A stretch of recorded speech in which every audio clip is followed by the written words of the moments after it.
Hey guys, and welcome back to another episode of Digital Artcast. Thanks for tuning in again to something that we hope you guys will enjoy. And the format has been all over the place the last couple of weeks. We're trying to bring on different people from different industries and different backgrounds. Again, returning to kind of bread and butter.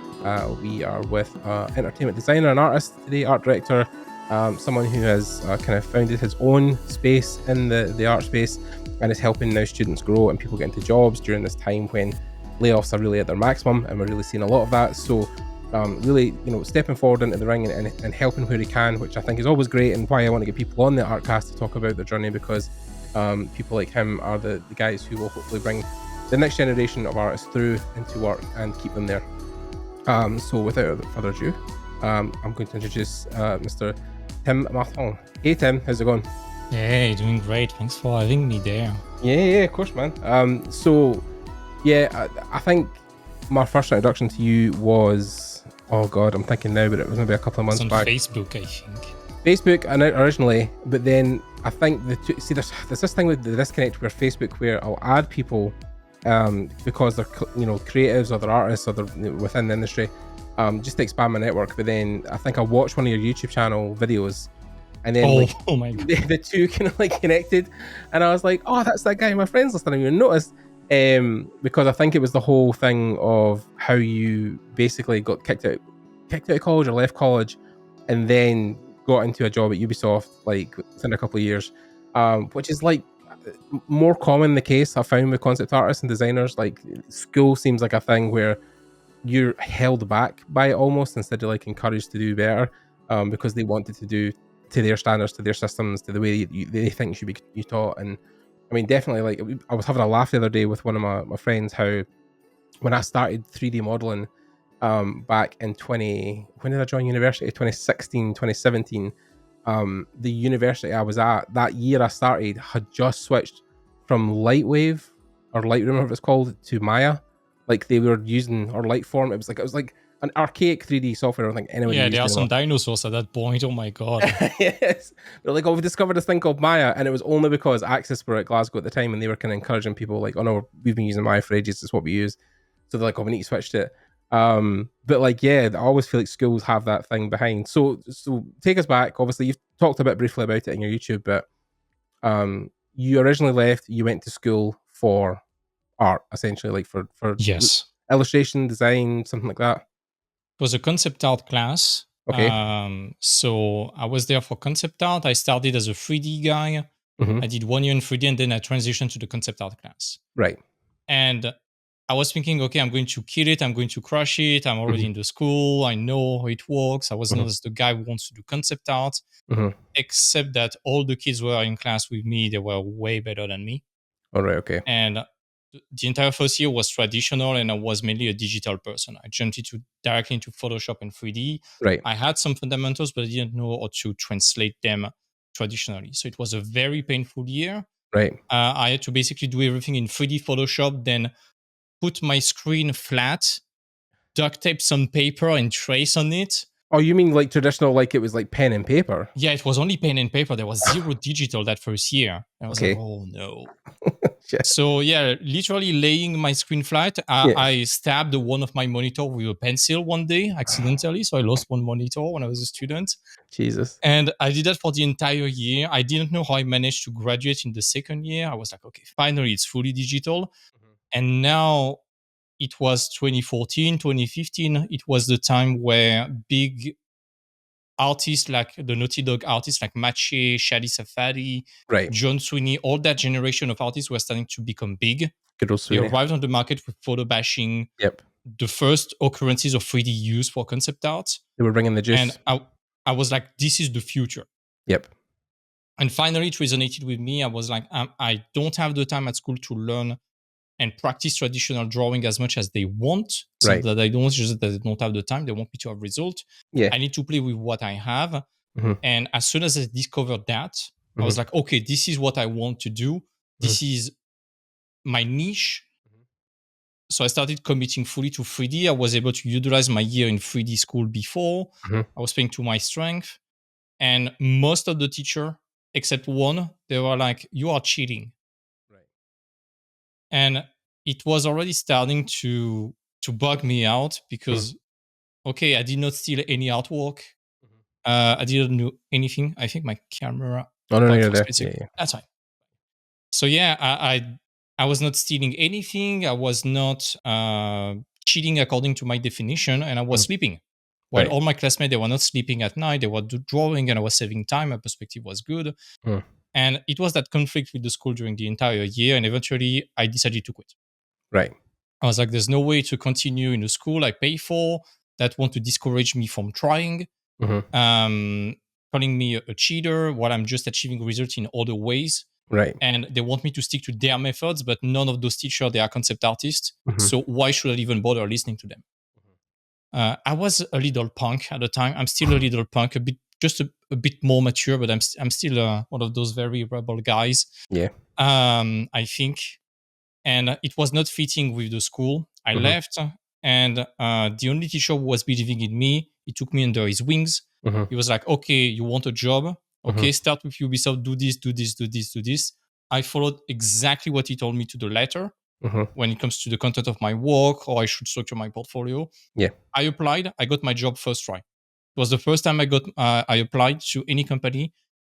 I got the job. Yeah. But they I also was not. sent you a test as well, though, and you started to do like a test and did a Yeah, reprocessing. Yeah. yeah. Of course, I went through all the hoops of the hiring process. The first interview, it was one day before Christmas. Then the art test the next day, just after my birthday. I sleep. I probably slept like 8 hours in 4 days during my art test. It was Jesus. crazy. Yeah. It was very intense. It was very hard. I was like, okay, this is way beyond my level, but I have no try. I need to do it anyways, and I surpassed myself. Yep. And second interview in their studio, and eventually they hired me. Right. So I started working in 2017. I had a few freelance experiments with my former teacher. He gave that to me in order to have a few lines on the resume in order to apply to Ubisoft. So he was very kind to me.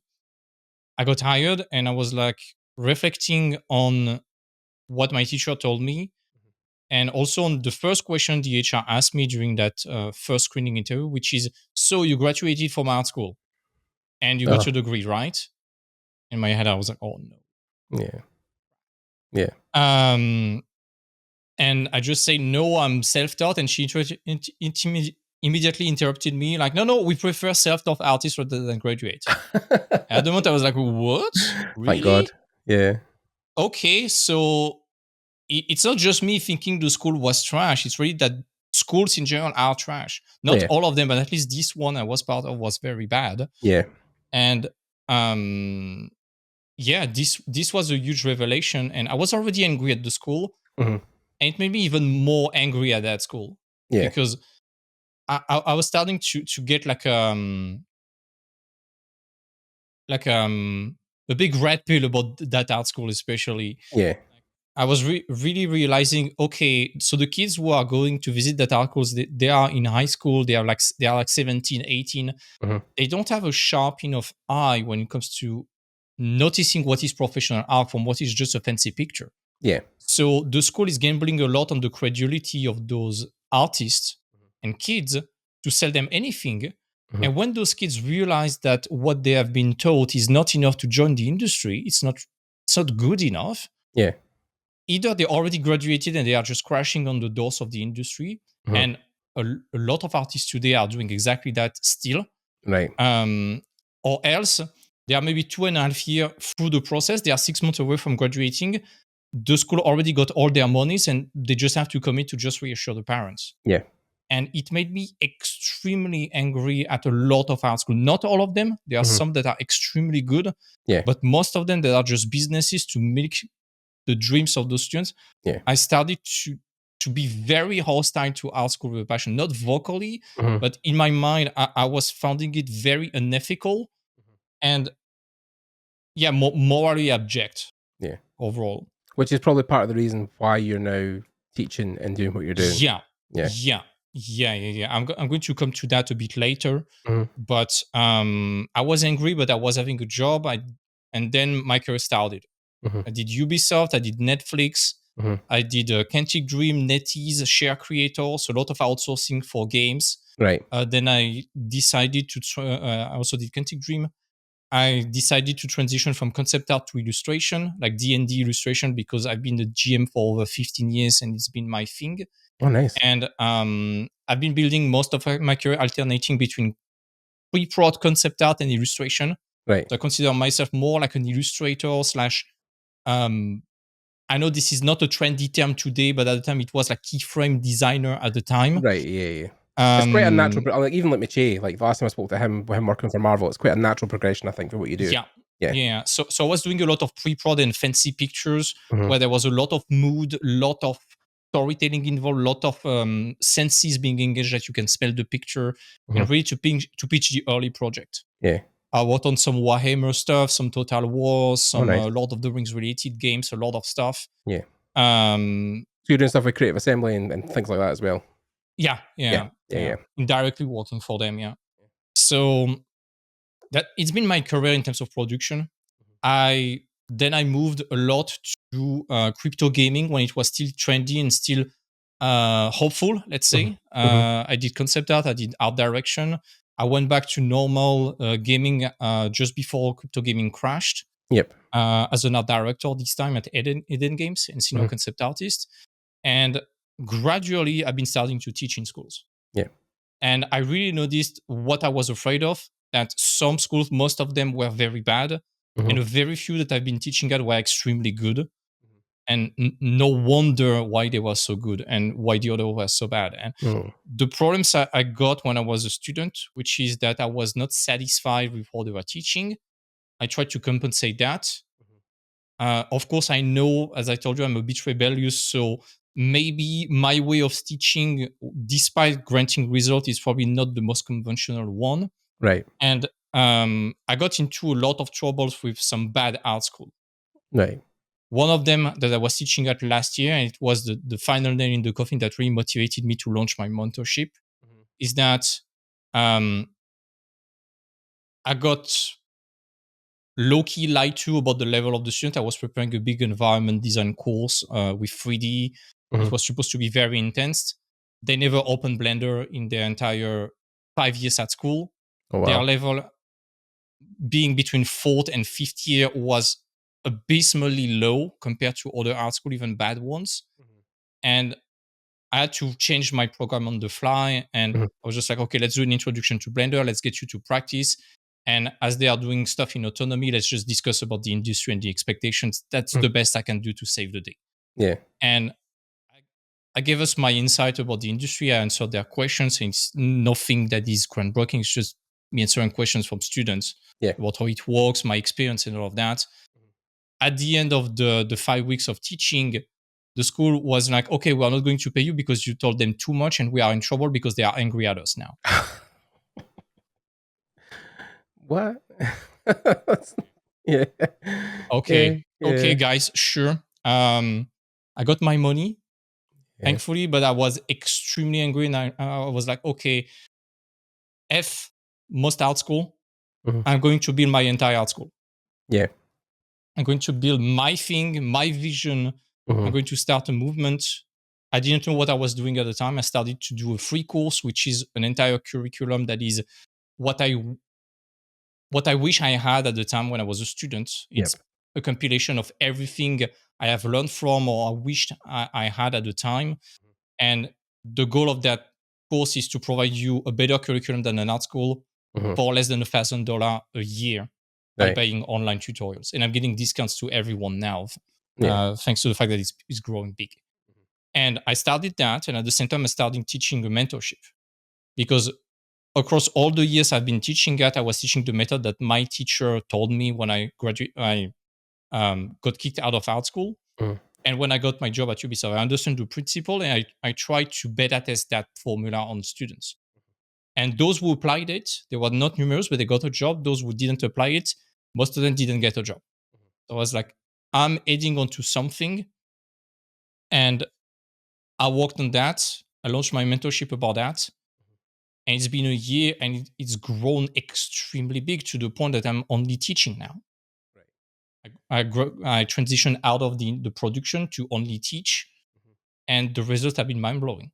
So you're taking on like zero like client work at this point? You're just Yeah, I'm done. I'm done with my final client in like a few days, and right. I just want to devote myself to teaching because it's grown so big so fast, Hmm. and I love so much what I'm doing. I'm surrounded by artists who are better than me, who are getting and producing crazy stuff. We are getting in touch with companies. Hmm. We are getting those artists to get more opportunities in a few weeks than some people get in a whole year, Yeah. especially at the moment, and we're going to talk about that. And I'm I mean, I don't know if you are on my Discord, but feel free to have a look. It's such an active community. Hmm. It's very positive. Hmm. And to me, I, even for my own mental safety, this is my own bubble Hmm. that is shielded from all the shitstorm happening in the industry at the moment. And I'm very aggressively protecting my community against the negativity at the moment. This is like a heaven of peace, Hmm. a heaven of hope, where you find people that are motivated, Hmm. that are not disenfranchised with what's going on. And this, what is happening, is bad. Of course, don't get me wrong, Hmm. but I don't want my student or my community to give up to the bad news and end up doing nothing. Yeah. There are still options to navigate that. It's Hmm. hard, of course, but it's not hopeless. Yeah. And that's the message I'm trying to give to my community. And the results have been absolutely stellar. Yeah. And then I take it you're going almost like the FCD route, like thing. You know, you've done so Yeah, many years in production. Now you're shifting to making the schools, getting more people into yeah, work. Yeah. yeah. Yeah. I'm not hiding it. I've been learning from Feng Zhu. I've been binge watching his videos at the time. Hmm. I see my mentorship as a way that I condensed the 400 hours worth of video that he has into one course that is structured. This way, you don't have to find a few gold nuggets and piece them together in the right order. Right. It's done for you. I consider the knowledge being free because Feng Zhu told it already way better than me. Hmm. What I'm selling is the implementation Yeah. and the follow up, because my mentorship is not just a mentorship, it's me following up until people get jobs. So I'm every week, twice a week, I'm being the art director of all my students, Hmm. helping them building their portfolio, helping them on job acquisition, preparing interview, Hmm. checking with them how much money they may ask, training them for negotiation, and helping them on anything I can do without breaking any NDA. So I won't be able to help them on art test, of course, Hmm. but anything else I want to help them. And yeah, we are building such a big network of professionals. Hmm. A lot of people got hired already. A lot Hmm. of people are in touch with companies. Some people are getting like 2 to 3 offers per month, Hmm. like flat out offer with a paper to sign per month. And especially with the state of the industry at the moment, it's proving to me and proving to my student, and hopefully I hope it will be possible to prove to a lot of people that it's possible to navigate and win even in that crappy situation. Yeah. I know it sucks, Hmm. but we need to face also the fact that a lot of people are not doing what is required to get a job. And I'm Right. glad Feng Zhu started to speak about that, because before that, every time I was opening up about that, I was getting a shitstorm thrown at me. Yeah. I mean, I think it's So, yeah. I think just to cut in there, I think what because I talked to um um I forget the guy's name I was talking to the other day, but anyway, I was talking to a professional and we were talking about that how I see some artists who are putting like Vincent and stuff who are putting stuff on and they're getting like a backlash of like, you know, about the industry. I think it's just it is just the mood at the moment because so many people are either have been laid off or about to be laid off or so they've got this idea of like, well, I've done everything right, but I still got sacked. The company still shut down. I still got fired. So I mean, it's one of these things where there's a balance, right? You want to inspire people and keep them upbeat, but at the same time, you don't want to like comb over the fact that like the whole industry is on fire at the moment. Like there is a balance, I think, in there you've got to kind of find. So yeah, yeah, it's a matter of balance. I completely agree. And I need to be careful with the words that I choose because it can be very polarizing. I do not mean no harm to anyone. you're a rebel, Uh, Tim. You're a rebel. yeah. I mean, I'm a rebel, and I'm purposefully posturing myself as as the mean guy on LinkedIn, for example. LinkedIn is Yeah, my main acquisition. I'm always throwing a very abrasive meme that right. hits a pain point, Hmm. and then I'm delivering value. And because I don't want to work with people who cannot see through that mask. Okay, Yeah, this is the joke. This is to catch attention. This is to disrupt that degenerately, stupidly corporate world that is LinkedIn, throwing so many bad advice like, yep. oh yeah, entry level job should be entry level job. No, it's not how it works. I prefer a harsh truth than a comforting lie. And I think I'm on LinkedIn and Facebook, and the negativity is the extreme negative part, and LinkedIn corporate BS is the extremely fake thing. And I'm seeing myself in the middle, like, Right. let's focus on the truth, even if it hurts. And I understand people being butthurt, especially those who got fired. Same with AI. I understand. I think any artist in the industry can understand the problems surrounding ethics and copyrights. There's no. It's useless to debate about that. Everyone can understand that in 5 minutes. Anyone is entitled to be angry and feel whatever they want. But venting online, throwing tantrum, spitting vitriol, fear mongering people out of the industry, preventing, almost discouraging them from even trying. I think this is not helping.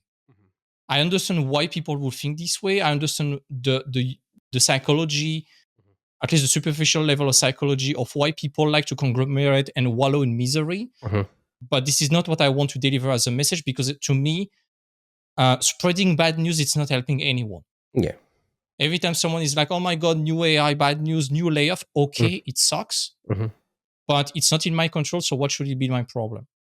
I'm this kind of very cruelly, I know it sounds cruel, but it's Because you can't control the world. You can't like control corporations. You can't walk up to the president of companies and be like, please don't shut the studio down because I don't want you to. Yeah, you have to do whatever you can do to make the situation better. Exactly. I'm all for accountability. I know it sounds like your very tough guy on the internet, whatever, but not in my control, not my problem. And I'm sad. I'm not even angry. I'm just sad to see so many people spreading the bad news and thinking in a very collective and abstract way, because it removes them their agency. I want to think personal and actionable. This way, you have full responsibility of what happens. You're not responsibility for the layoff or for the state of AI or for any bad news in the world, but you're responsible for how you react to that. And if there was a message I wanted to deliver, and that's the first thing I'm teaching my students, it's social skills. See a lot of people who are very aggressively going berserk online about any problem, especially regarding the industry.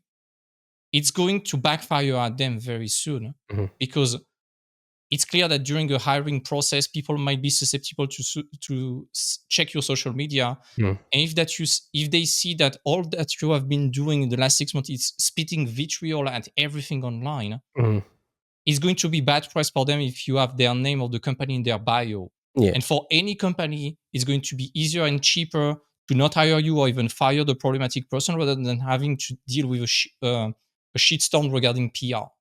So a lot of people who are very aggressively vocal, I'm not speaking about the one who want to defend the right of artists against AI, like Carla Ortiz, who are filing up what needs to be done, and they are never insulting or throwing vitriol. They are trying to be rational and actionable. I'm talking about a lot of people who are very emotional, writing like almost political essays about corporate greed and capitalism and AI and what they are quitting. They are not realizing two things, two harsh truths. I'm sorry. First of all, even if you have the level to be hired, you're going to shoot yourself in the foot, because it shows a lack of emotional control and a lack of conflict resolution skills. And this is something that is needed in a team environment. We are client facing. We are constantly dealing with people, with clients, art director, or other team member. And a company doesn't want drama, especially in the US, in California, where the government gave a lot of power for the employees to turn back and sue the companies. They want to make sure that when they are hiring someone, you are not a ticking bomb that is going to explode in the company. And emotional control, conflict resolution skill, and the ability to be actionable. I know it's super cruel and everyone is entitled to feel angry. Me too. I am. It sucks. But you need to think in terms of job acquisition, I think. And that's one side of the argument. Giving up to the misery and all of that, it's not helping, in my opinion. And I'm kind of appalled to see certain people almost fear-mongering young artists from even trying. I don't want to throw any conspiracy, but I'm kind of worried to see that behavior. While I believe as an artist, I'm not even that old, I'm just 29. I like giving up. I like seeing young artists becoming even better than me. And I think that it's not threatening my job. I mean, also the thing as well is that, what I was going to say is, you're looking at the industry, obviously you're bringing people in the industry, you're getting people into work. But what I would say is that, because people will say, oh, about the industry. But then if you are literally watching people sign contracts and get employment, because if you were Mhm. coming to me in this podcast and being like, by the way, Gordon, you're right, it's a total shit show. Like, I can't get anybody into work. I can't get anybody hired. I can't get any, but you're not. You're coming and being like, no, like people in my Discord are getting hired. Like people are getting jobs. Yeah, So, I'm going to because come to that at some point for sure. yeah, I mean, like when I interviewed James, who's like your kind of co-partner in the art thing you run, he was saying as a consultant, what he's finding is going to bigger companies is they can't find people at the moment. They're really struggling to actually find people Yeah, yeah. versus like people thinking there's no jobs, right? Yeah. Yeah, and that's where I'm starting to shift my project. It was Mhm. just a mentoring project at the beginning. I'm starting to move more and more towards the talent acquisition for companies Right. because Well, it let's makes get back to sense. the You've got the students, you've got the talent, so why not? Yeah. yeah. I really want, and this is a shout out to all the companies potentially watching this. Mhm. I want to get in touch with you. I want you to tell me exactly what you want from your applicants, and I want to give that to my students, Mhm. and hopefully gain your trust, Mhm. so I can get in touch with you. You see the pool of talents I have, and Mhm. if there is one that you like, you hire them. Yep. If there is one that you think has potential, you tell me what to do, and I'm going to train that person for you. It's Mhm. going to save you a ton of time, a ton of headache, Yep. and you won't have to hire boomers talent acquisition on LinkedIn that are not artists and are wasting your time and money. Well, this is the biggest thing, right? This is the thing I think that is now coming to a head after all these years of people working in production is for years. And like, look, I know a bunch of recruiters. They're decent people. They're trying to do a job, but they usually hire in an industry or a sector where they have no knowledge of what needs to be hired. I have went through so much, like two AAA studio interviews I went through the last 2 years, and the recruiter was like, "I love your portfolio. It really speaks to me. I think your work's incredible." Blah blah blah. And then you get to like maybe the final production meeting where you're meeting with the art directors and the heads, and they're like, "Yeah, well, your stuff's good, but you're maybe missing this." And I'm like, oh, what I mean? Like, to have that knowledge going into the very early process of Yeah. like, we're looking for two production designers. It's realistic. It's sci-fi. Blah, blah, blah, blah, and you're like, okay, right, cool. I know exactly what you need. You need this person. You need that. Almost is like a difficult transition because it's hard for them to speak to art directors and seniors and say, I know you're a great artist and an art director, but do you want to be a recruiter? So, like, I think almost combining those two things and kind of doing a bit of art direction and teaching, but also doing a bit of recruitment, Yeah. you've got the kind of total package there, right? That's my job. Mhm. I see the problems of artists not able to find a job and companies not able to hire as two sides of the same coin. Right. And on one side, on the side of the artist, and I'm so happy Fengzu finally opened up about that because I was feeling alone. Mhm. And every time I was mentioning that before, Mhm. I was getting a shitstorm. Now that Fengzu, the figure of authority, mentioned that, Yeah. everyone shuts up about that, and this is great. Yeah. Unfortunately, when you look at the videos of Fengzu, like the 109 explaining exactly the environment design breakdown, it's 3 years old. Mhm. How many times have you seen a call out sheet on Artstation in the last 3 years? I cannot even recall. Yeah. But that's a different subject. Mhm. But so many artists today, they don't understand what is required. Mhm. Again, go watch Fengzu's videos. He's hitting the nail Yeah. perfectly on that. Yeah. And you have 99% of aspiring artists, Mhm. their work, it's not that it's good, it's not good enough. It's just that it's not what the industry needs. It's not It's production not even level. a question of level. It's not production ready. Yeah. Yeah. Yeah. Yeah. So you have 99% of artists fighting for maybe 5% of the jobs, which are the low paying crumbles. And it's like, okay, there is that artist in France willing to do that for $400, but Mhm. this guy in Poland is willing to do it for 200. Then a guy in Mexico for 100, Right. and okay, let's hire that guy in the Philippines willing to do it for $30 a day. Mhm. So it's a race to the bottom. On the other side, you have that top 5% of artists, and it's not even the level, it's just about your ability to match what the industry needs. Mhm. Your job as a concept artist is Mhm. to give models to the 3D team. Mhm. This way, even if you are not there, they know exactly how to model everything. Yeah. Yeah. The That's your breakdowns, job, solving orthographics. problem Yeah. and telling stories. But Yeah. the core job is to make the life for the 3D guys easier. Yeah. And this has nothing to do with the level. Mhm. And even with an average technical level, if you understand that, you are getting a job. We have so many occurrences of that. Mhm. People that never got a job before. Yep. I'm going to mention, for example, Alex. Shout out to you, Alex. She got 2 offers on the table with zero experience, just with a few pages of callouts. Right. And zero experience, 2 offers on the table with a price. This So do is you, more than most people found in 6 months. Yeah, see, this is interesting. Where I'm asking for myself more really this question than anything else. But when I've looked at some people who have studied at FCD, I know within like when they do the first year courses or the 1 year short course, like the first 3 months, I think they do nothing but draw. They draw for like 10 hours a day because I know Feng really tries to build in that foundational skill. We obviously talked about your past in the school and doing traditional stuff. Do you feel like there's a level you need to hit in traditional where it isn't like you're an illustrator, but you can draw enough that like you can communicate an idea? Essentially, is what I'm trying to Yeah. look at. Yeah, yeah. It's not even about drawing skill. You can Mhm, perfectly do it in 3D. You look at my colleague James. mhm. He's working exclusively in 3D, but he's doing call out sheet in 3D. That's Right. fine. Okay. So as long as you can communicate your ideas well, it's Mm, fine. mhm. Drawing, it's probably one of the fastest, not the fastest, but depending on what you do, it's still one of the most technology proof and future proof way to do it. Yes. It's not my case. I'm a 3D guy. That's Mhm, fine. mhm. But anyone can find their medium. That's fine. As long as you can communicate your ideas well, the technical execution doesn't matter. Right. And I like to see everything from the spectrum of offer and demand, supply and demand. Right. If something is easily accessible, it has less value. And back in 2016, when I got hired at Ubisoft, I got away with arguably bad design skills Mhm. because I was able to render extremely well for the time. Right. Photo bashing was new, 3D was new. Mhm. It was compensating my lack of design.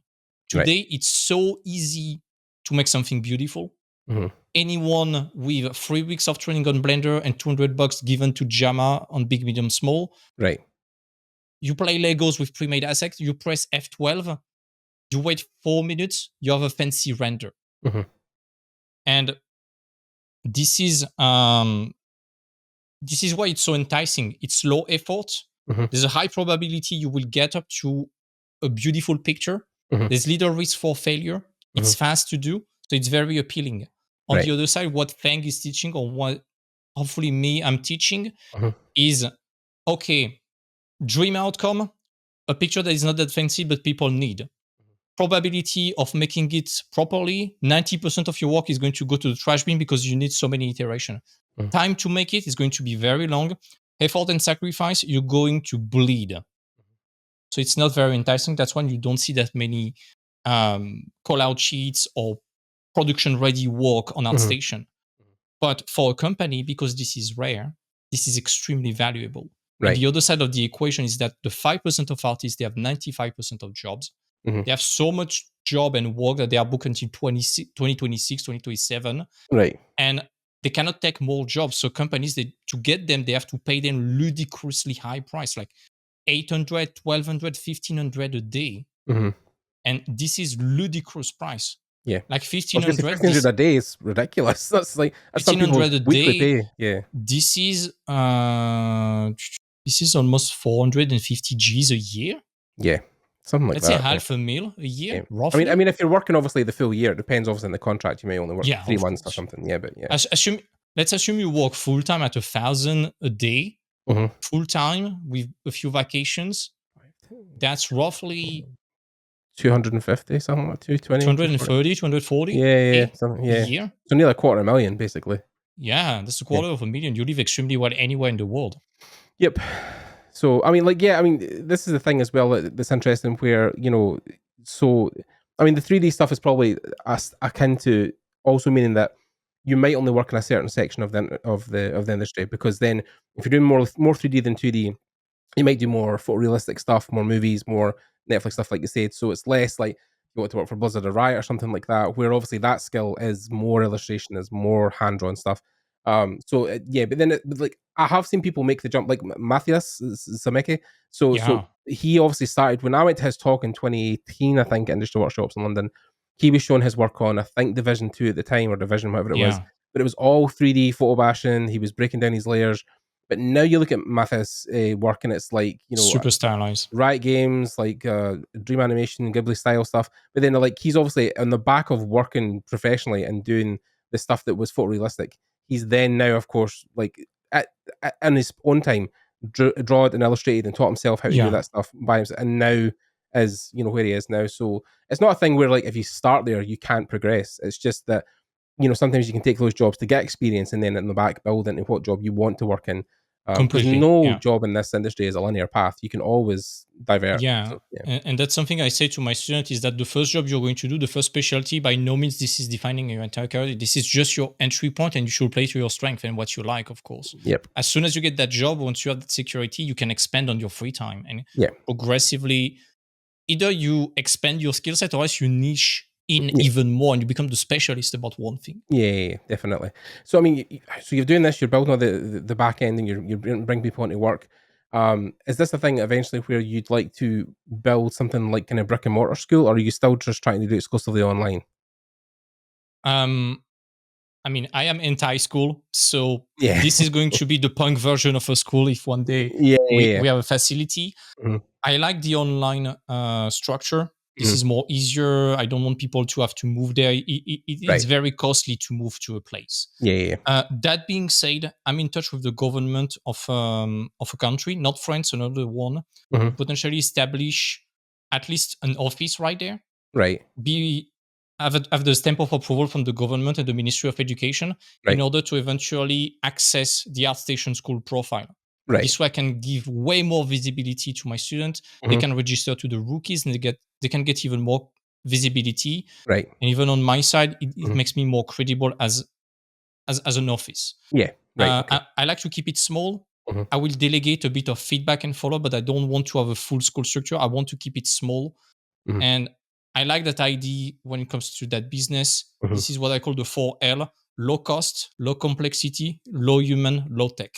Right. Keep it as simple and straightforward as possible. Yep. And I like to have that direct relationship with my students. At some point, there will be too many people to handle. So I will have to hire former mentees who Right. got a job and are way more specialized than me into something. I'm already discussing that with some of them. I would Right. probably hire other people or solicitate the service of other people like James, for Mhm. example, Mhm. on feedback, or maybe on the talent acquisition side because he's already specialized in that. Yeah. I will have to build a team at some point. Yeah. For now, I mean, it's not the case, but yeah. it will be the case. Yeah. Yeah, I was going to say one of the things I've noticed as well with guys like Antonio Staparts, who's running things like Artwad, what he's done, which makes a lot of sense, is that the people who came up through his program and then, of course, were really, really good, and then quite late to getting jobs and then getting experience. He's then brought them back into Artwad as instructors. So now he has Yeah. that staff level of like, well, these guys were excellent students, but now they're professionals. Now I can bring them back in as teachers. So you're kind of like you're building a kind of chain loop of student mentee then professional and then back to teacher and then so yeah, Totally. yeah, yeah, Totally. And I want to connect with other platform like Artward. Even one day, I hope I can connect with Fengzu. I see he's often liking when I share my students' work. right, So I'm assuming I'm going to a good direction. yeah, But again, I want to get in touch with everyone in a mhm, benevolent and win-win way. yeah, That's also the reason I created that mentorship. Is that so many people in the industry, and there is a dire need for that. They are focusing on the technical part of art. right, yeah, I'm not a technician. I was considering doing a mentorship, but I was like, why would I teach environment design when there is like Satish Kumar right, okay. or Leo Avro or Tyler Edlin? Anyone Or, who's doing or, it or really well, yeah, yeah, they are so good. I have nothing to bring to the table on that point. yeah, But besides Feng Zhu in his video, mhm, and I'm sad to notice that Feng Zhu's video have been there for years. The video 106 about how to get a job, which is literally the playbook on how to get a job, it's mhm, been released 3 years ago. Nobody listened despite yeah, 170K view. yeah, Nobody listened mhm, because it's hard and people get discouraged very easily. yeah. I mean, So yeah, that's the reason I built that mentorship. It's to close that gap. Everyone talks about the technique, nobody talks about the other side, which is the business aspect of art, and mhm, more specifically the business acquisition, the job acquisition part. yeah. I mean, I've had this conversation with a couple of people in the last couple of weeks and months when I've been kind of revitalizing the podcast and bring people on. Is that I think ArtStation has, in a sense, poisoned the next or the Yes. previous generation of people that are coming up. When I left my job as an engineer, it was like 2012. So like ArtStation wasn't even a thing then, but obviously concept art was only just starting to become a thing even then, like 2009, Yeah. Yeah. 2010. It's a job that's appeared kind of out of nowhere, but like Yeah.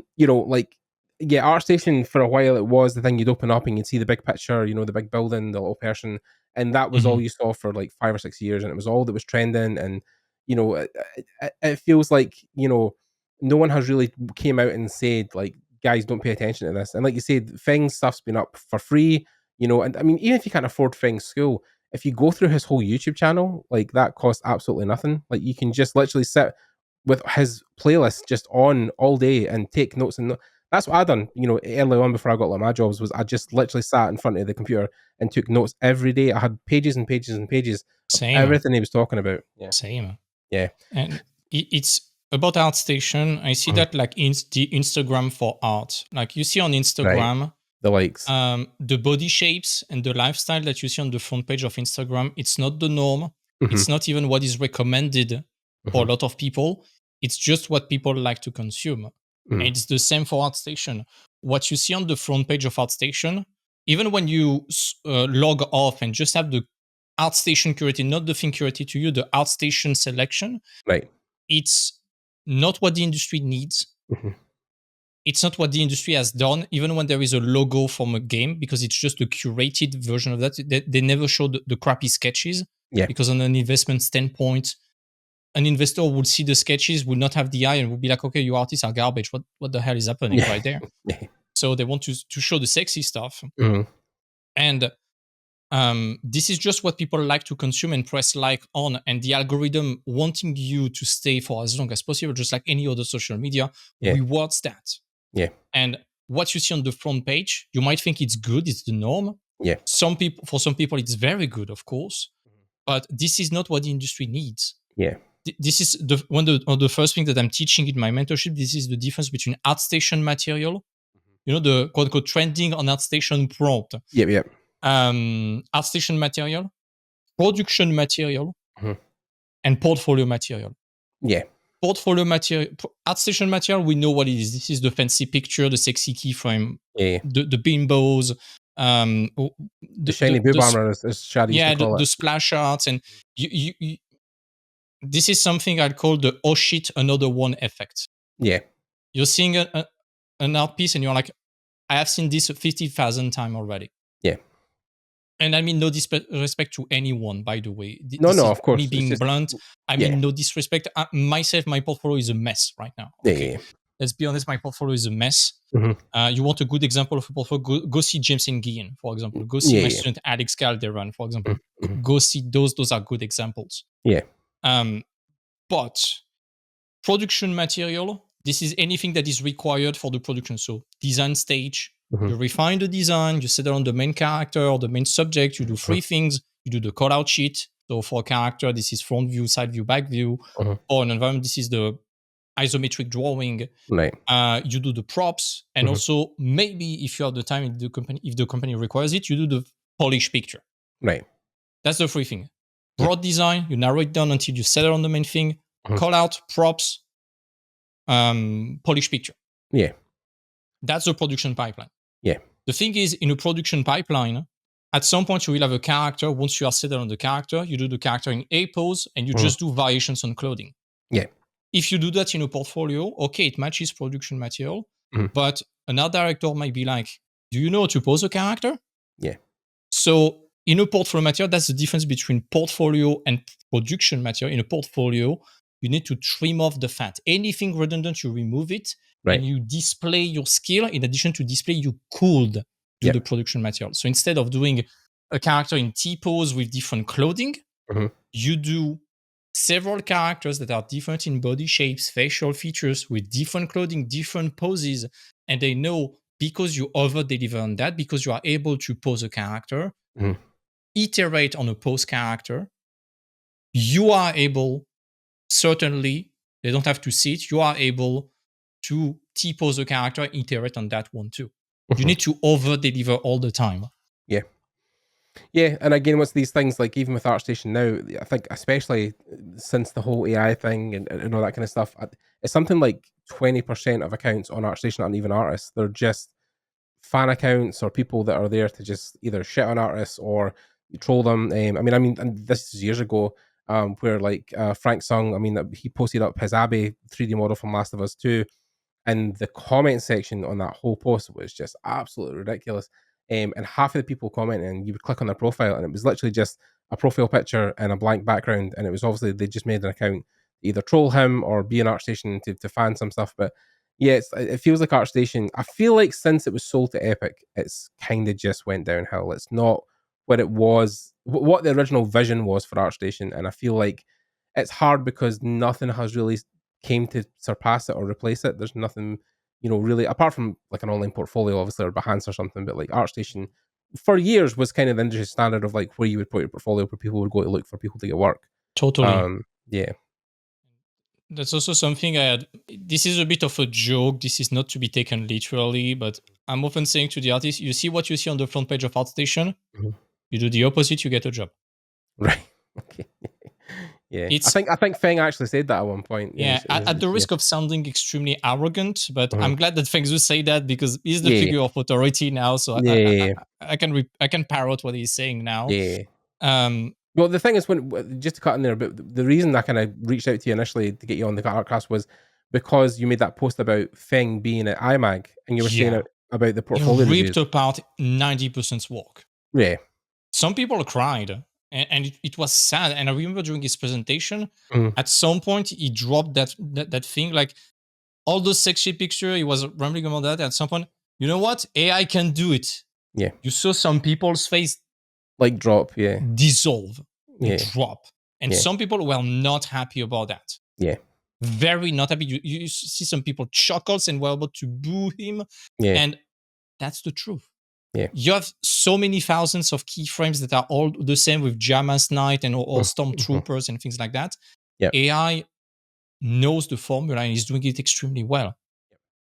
Yeah. And the thing is, like, he wouldn't have said that to really discourage people. He was trying to encourage people and say like, well, sure, it can do that, but if you then want to rise above that and still keep Yeah, if you want to working, future proof yourself, yeah. you need to then make things that it can, that the orthographics, the call outs of the rooms, the design, Yeah, especially design, like designing a space, designing a functioning room, designing a ship, a car, a robot, like all that stuff that's functional. That's the stuff that will get you, like you said, hired. That's the things that people need done for 3D modelers. Because if you want to work in games specifically as well, like if we're just talking about working in video games, the end product is an interactive medium that works with a controller and somebody sitting in front of it working with it. You need a real world, you need something to be 3D modeled. So, the 100%. 2D image stuff comes at the start, but it's very, very little part of the production. The bigger Yeah, part of that is building the game. So yeah, completely. yeah. Completely. And we need to remember that we are not really special. We are part of the pipeline, Mhm. and so many people depend on us. And honestly, you want to make more money, solve more problem for people that are after you in the pipeline. Yeah, The yeah. more problem you can solve, the more money you are saving to the company, the more they can afford to pay you while still being profitable. Yeah, I mean, definitely, like 3D modelers can model and stuff like that, and I mean, definitely, there's people, especially at the senior level, who can come up with ideas and think of stuff on the fly. But if you can literally sit with a piece of paper and design a mech, from start to finish, like, oh, they'll have a cool arm because this thing happens, and then it comes out and turns. All that stuff is way more infinitely viable than making the pretty picture. Even just a pretty picture of a mech. If you make a mech, but then make it functional, all the call out stuff, like you said, all the devices, all the guns, everything on it, that's way more important than the Yeah. pretty picture. And also, even more important than that, even though this is a second layer of complexity, Mhm, and again, I'm glad things you talked about that. mhm. Um, I don't go on Artstation anymore because it's making me feel bad. Right. You know, when you look at some pictures, you can feel the psychology of the person behind. Mm. And I don't see people having fun. I see people suffering and kind of sleepwalking through trying to getting a job. Mm. I don't even know if they really enjoy what they are doing. Yeah. And every time I see something goofy or silly, or every time I feel that the person is having fun doing that, Mhm. it's making me laugh or smile. Yeah. And that's also something I say all the time to the students. It's whatever emotion you feel making your work, people will feel exactly the same watching it. Yes. So if it feels like a chore list, Mhm. people will absolutely hate consuming your work. If you suffer, they will suffer too. But if you enjoy what you're doing, if you are having fun, first of all, you will over deliver. Yeah. They will see you are having fun and that you are more prone to over delivering. Right, yeah. So this is very important. And today's this is clones of clones of Mhm. clones of clones on ArtStation.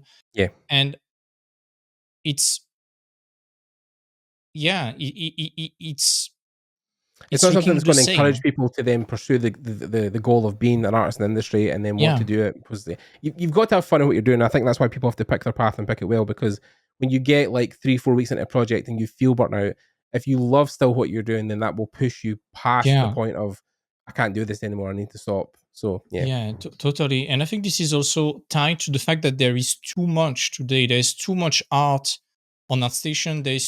There are too many tutorials from Mhm. everyone, and people, they don't really know to curate all of that. That's why I created my free course. And Mhm. I was discussing that with James the other day. I was saying, first of all, my personality, I'm very guru oriented. And when I mean guru, I don't mean your average scammer or your crypto scammer on Telegram. I Right. mean the real sense, the real definition of guru, which is someone with a secret, Right. teaching that only secret. Mhm. And at the time, back in 2015, 2014, when Yeah. I started my education journey, there was only a few artists doing tutors. I binge watched Anthony Jones from 2013 to 2015, and it was the only one. Mhm. Then it was Mache, Mhm. and then it was Jama. Those have been my three gurus, and maybe I picked a few other tutors from similar artists. Right. Yeah. But today there are thousands of different artists doing their methods, and you can get lost into that. Yep. Me, it was Feng Zhu, Mhm. Anthony Jones for the technique of painting, Mhm. Mache for photo bashing, Mhm. Jama for 3D. Mhm. It was very simple. It was very straightforward. Yeah. Yeah, I think making that niche is very important. I have seen an artist I follow on Instagram where she talked about when she started doing her illustration concept stuff. She made a pure F board, and it was Yeah, literally like I think 3 artists that she called like kind of called out and said, every time I make something, am I meeting you within this triangle? yeah, Is this are these the people that I'm influencing? Does my piece look like something they would make? And I think like yeah, trying to narrow that vision will make you a more cohesive artist in the end. totally. Yeah. So okay, so you've done the schooling, went through that, got the job, worked to that point. Now you've opened the school, and you're only 29. What else is there left to do? Like, what's the next Uh, thing, Tim? There's going to be something else somehow you've not conquered that you're thinking about. What you want to do with the remainder of your life. Do you think it's going to be teaching for the next 30 years, or do you think it's like something else that will be evolved from what you're doing? it's weird. I do not really consider myself as an artist anymore. I'm a Right. mentor. I mean, I Hmm. got 7 years in the industry. I think I don't really have to prove myself, and Hmm. I'm okay becoming. I'm already technically irrelevant, Right. but I'm an art director. I know to think. I know to teach people. This is my main skill, even more than art. Hmm. And I'm not teaching them how to become rock stars in the industry. I Right. cannot teach someone how to become Jama or Fengzu because I did not reach that level. Right. But I can teach them how to get a job because I Right. did it for 7 years. Yeah. So that's what I'm teaching. And if one day I'm teaching more, it's going to be with the help of people who are legitimate to do that. Right. Yeah. So I'm teaching them how to get a job and how to tell stories in their Mhm. pictures. Yeah. But regarding projects, I'm hungry, man. I'm very hungry, and I I want to conquer the industry. I want to. It sounds extremely bold and pretentious. I don't care. Mhm. Um, I I really want to become the reference middleman between companies and applicants. Right. To get back on what you said previously regarding recruiters that are outsourcing for companies, they are not artists. Yeah. They are boomers on LinkedIn. They are they don't have the artistic eye, Mhm. and I find a lot of them extremely rude during the interviews. Mm. Like, for example, they're asking you about your financial expectations, Right. and this is such a bad question to ask, and this is such a bad answer to give without even knowing the project. Right. You are a freelancer, you want to discuss price. First of all, okay, give me the product information. Let me see the NDA. Let's Right. discuss about the project. Let's Mhm. discuss about the rhythm, what is expected, for Mhm. how long. Give me everything I need to assess the scope of the work, Right. and then I can give you a precise price. Yeah, yeah, yeah. There is no way I can give you a price because my price could be 400 a day if I have pretty much nothing to do, but it could Mm. be 1,000 a day if you're asking me to manage a team of 50 people, Right. Yeah. and I don't know that. Yeah. So they are completely out of touch with the process, and I'm pretty sure they are getting companies to lose a lot of time, a Mhm. lot of money, Yeah. And because those people, I'm assuming they are commission based, in addition to having a price, they probably have an additional commission if they funnel someone into. They just want to funnel as many people, hoping that one of them will be caught. Yeah. And I think it's not helping. Yeah, no, it's definitely what I found. Is, I mean, like I said, the process I went through recently, where I was getting told like, "Oh yeah, you're the perfect candidate, and there's something that we want," and then to get to the end process and then be like, "Oh, well, maybe if you had this in your portfolio, maybe," and then you're like, "Oh god, shit," you feel like you're wasting your own time, which obviously in this industry is really valuable because you don't want to be jumping from, review to review and then constantly missing out on jobs because you're waiting on hearing back to people. It's difficult. So I mean, yeah, that's the thing as well. Now, so if you probably, people have got to this point in the interview and we're kind of towards the end, but if there was something you had to try and give people advice on, like if they want to make it in this industry, what would you think is the things that people are really missing these days? Things that are overlooked very easily when it comes to being a concept artist, a concept designer.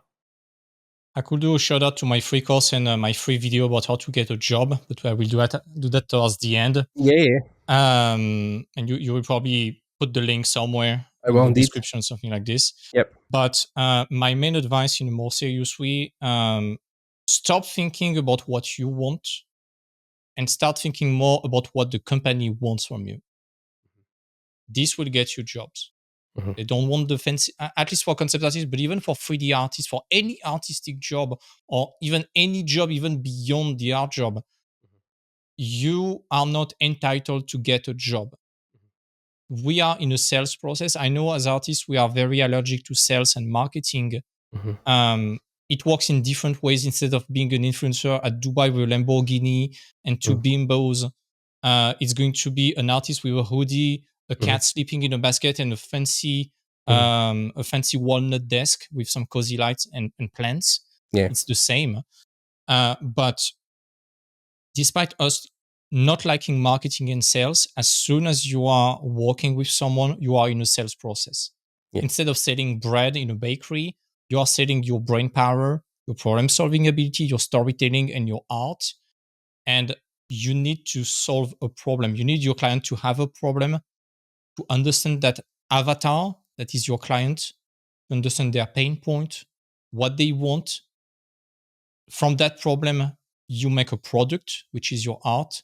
From that product, you make an offer, which is your service. And that offer, you convert that into a sale. Yep. Yeah. Yeah, and then I eventually you just rinse and repeat. Once you've done that process once, you just go and find work more and more with different companies. So yeah, so I mean, you talked about your free course. So if you want to plug that, where can we find that stuff? That's obviously, I'm assuming it's through your YouTube and stuff like that. Yeah, I will give you the links, but theartnest.academy/free course. For my free course, it's 100% free, and I will not spam your email. There will also be access to my Discord through that. And if you want to get a 40-minute video about how to craft a targeted portfolio that gets you job, it's free again. theartnest.academy/portfolio guide. Right, okay. The Art Nest, right, okay. Yeah, and again, we'll leave all that below. We'll leave all your links below so you guys can click on that, and Tim's contact details as well if you want to get in touch with him. And yeah, I mean, like, essentially, if you want a job, go go work with Tim. Go be a mentee with Tim, and you'll get a job. That's pretty much what I've heard for the last hour, is that you know what you're talking about, you've had enough experience, and you're keen to get people into work. So, why would you not want to go work with him? So, and you do obviously the private mentorship as well, the one-on-one stuff where people can pay. And I do a bit of one-on-one consulting sometimes, but I do mainly mentorship in group right now. Right. Okay. Yeah. And then I take it those fill up pretty quickly as well. So you want to get on board really quickly with that as well. And yeah. And join in the free course or in whatever link that you stumble for me.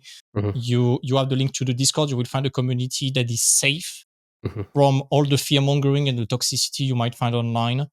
That is hopeful, very active, and I'm delivering everything. I'm doing my mentees feedback publicly. Everyone can join. We're doing webinars.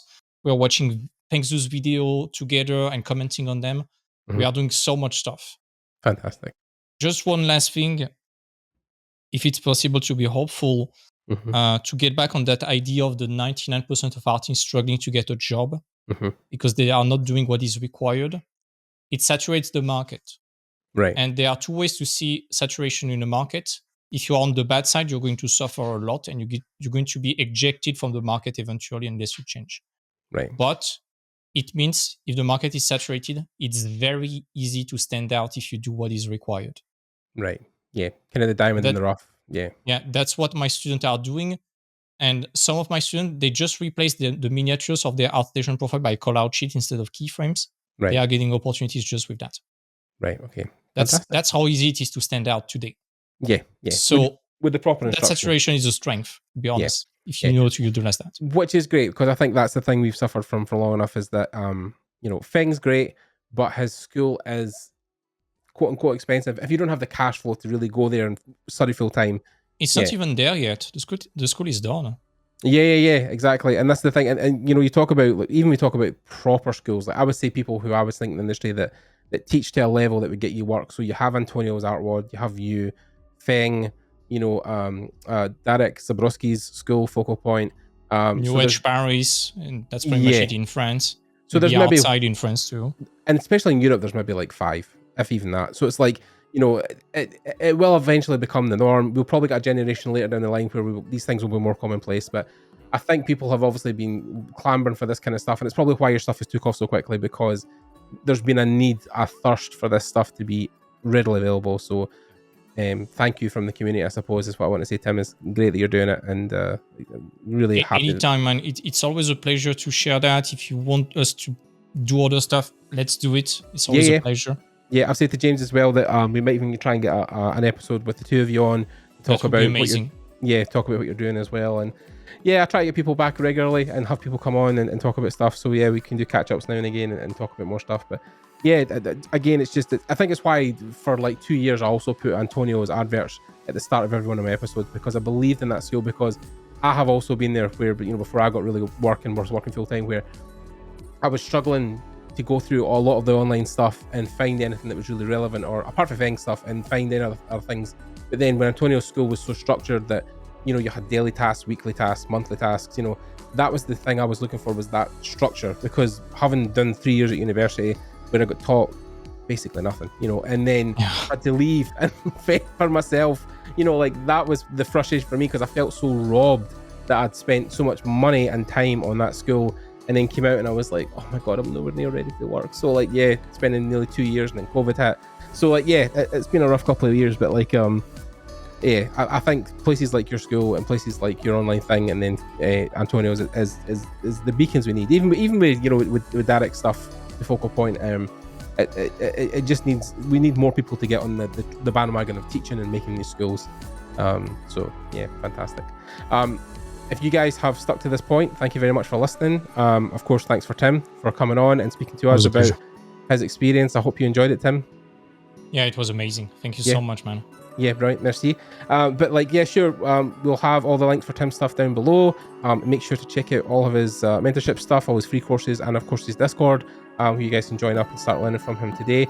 And we'll probably just end it there and catch you guys later. Thanks to Tim. Thanks for everyone listening. And we'll see you in the next episode. See you guys. Bye, guys.